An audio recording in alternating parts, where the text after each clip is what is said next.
Off the edge of the York coastline, on a crag of stone just big enough to stand on, sits one of the most iconic lighthouses in America. The locals call it the Nubble.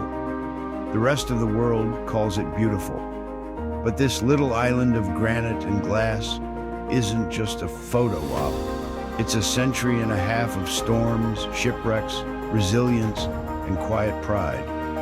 Stand at Sohere Park on a windy day and you'll hear it. The wind off the Atlantic, the clang of a buoy, and every so often, silence. The kind of silence that makes you feel watched, not in a haunted way, but in a remembered way. The lighthouse doesn't speak, but it tells you something. You are not the first to stand here. You will not be the last.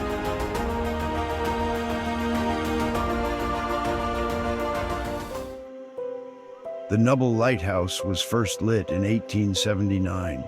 York had grown into a coastal hub, and as ship traffic increased, so did the danger.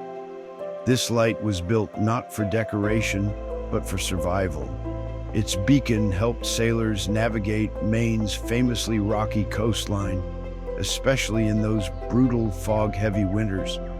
Imagine waking up out there. The sea, your neighbor.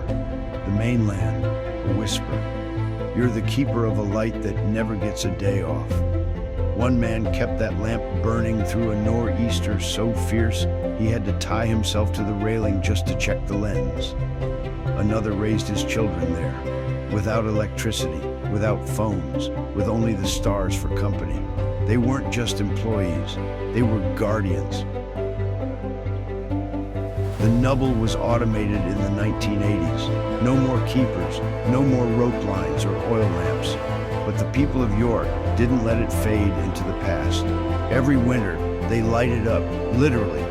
The entire island glows in white lights, a symbol of community, remembrance, and care. This isn't just preservation, it's love. There are places that remind us how small we are.